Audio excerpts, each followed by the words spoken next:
If you want to learn how to easily scale your service business with Google Ads, then make sure to watch this entire video to find out how. What's going on, guys? It's Nate again with Digital Wealth MB, the #1 rated digital marketing agency for e-commerce and lead generation businesses. Now, I've worked as the vice president of a service-based company for multiple years before managing hundreds of service businesses' ad accounts. So I know exactly what needs to happen to profitably move the needle on your lead flow and overall profitability. And in this video, that's exactly what we're going to cover. With that being said, let's hop right into it. If we're going to cover exactly what you need to know in order to successfully advertise your service business on Google, then I'm going to go over the main points that we're going to discuss in a checklist format just so that it's easy to follow. Here's exactly what we're going to cover. 1, determining your KPIs. 2, understanding your industry search results. 3, what are your competitive advantages? 4, build or optimize your current landing page. 5, your ad copy. 6, managing your operations. 7, performing a competitor analysis. And 8, SEO is pivotal. Now that we've covered the checklist, let's go through them one by one. Determining your KPIs or key performance indicators. In order for you to see where your business will stand on Google, how far you can scale it, and if it's a viable means of advertising for you,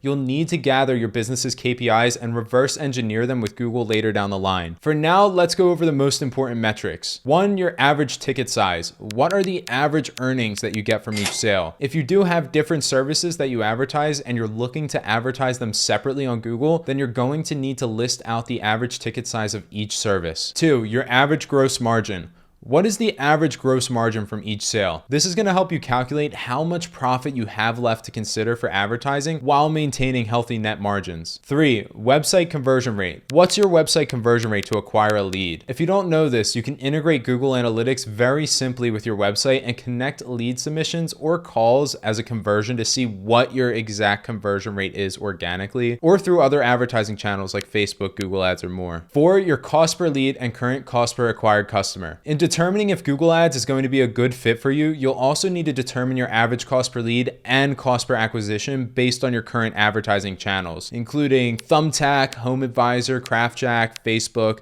Goodser, just to name a few. 5, and finally, your marketing budget. How much are you going to allocate towards Google Ads? Determine your current marketing spend distribution and see how much you're willing to allocate to your Google Ads budget for testing in the initial phases. You may not be profitable right off the bat, but with persistence, Google can be the engine of your business. The next step is understanding your industry search results. Now that you have all of your business's KPIs available to you, you can start to look at your industry's cost to advertise on Google and where exactly you can fit in the mix. Not only is this step going to help you determine how much you'll be roughly paying for Google Ads, but it's also going to help you see the overall scalability of Google Ads for your business and the trends to expect per month or quarter. You'll need to use a tool called the Google Keyword Planner in order to properly judge the overall search volume for relevant keywords in your industry. And this tool will also show you what your average cost per click will roughly be. That is why it's so important to have an idea of what your website conversion is, because then you can use this equation to give you an idea of how much your cost per lead is going to be. Type in relevant search terms for your business and determine how much monthly search volume there is total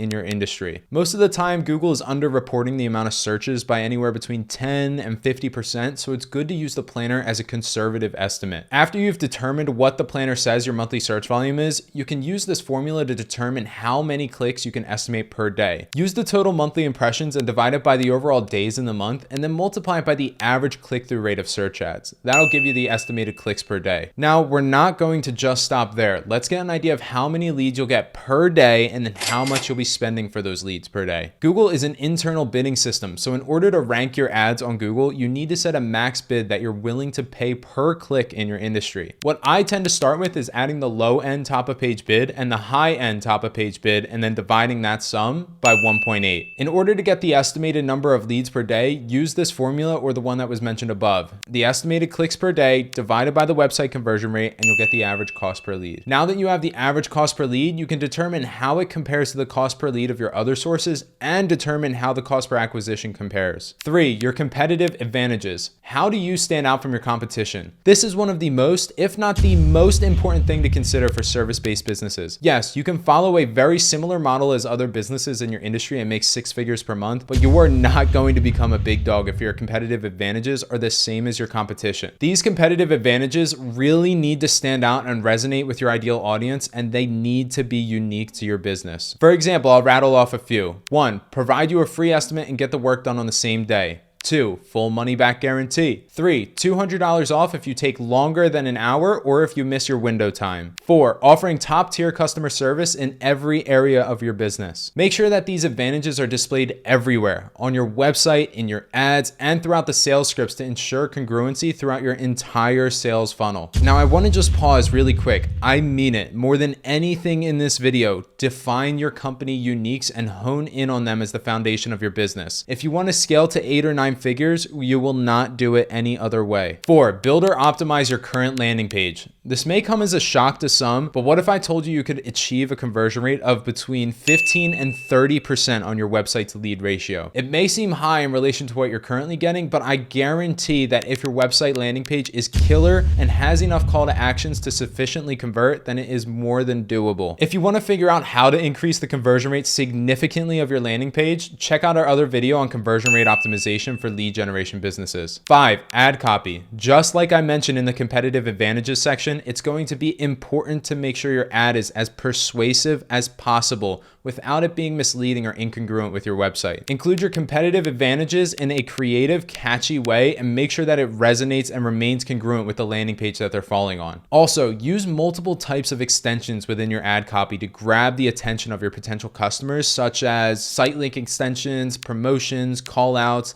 click to calls, etc. 6, managing your operations. If you've done the above so far in this video, you are going to get leads. But what are leads without a proper sales team? It's important to ensure that when someone submits a lead form on your site, one of your salespeople are immediately reaching out to qualify them, or it is already too late. Not only this, but you have to ensure that you have highly trained salespeople on the phones, as well as enough salespeople on the phone so that you're not missing out on potential customers. If you don't have someone available at all times on the phone, then you could consider a cheap reception service for when you're unavailable so that they can qualify the customer and leave a message for you when you're back in the office. I have seen it happen too many times where we warn a client that they're going to be getting a large amount of leads and then they mention they're ready, but once the leads start coming in, we need to rapidly scale down the campaign budgets because they weren't able to keep up operationally. 7, perform a competitor analysis. It's important to see exactly who you're up against and how they're ranking on Google. If you want an extra tip here, you can use a tool like SEMrush to see exactly what keywords your competitors are targeting, what ad copies they're using, and how their ads are performing. This helps a lot when you have national franchises that you're competing against because they've already spent the money to test what keywords and market segments do and don't work. So you can pull from their business and begin bidding on their keywords immediately. 8, SEO is crucial. I cannot emphasize the importance of starting SEO early. You need to build up your backlinking strategy right from the get-go so that when you start competing with the leaders in the area, you're able to have a strong enough domain authority so that your location-based pages and blogs can rank organically and get you additional traffic that your competitors may not be obtaining. SEO can immensely help a business in the long run, so if you guys want to learn everything that you need to know about it as a business owner,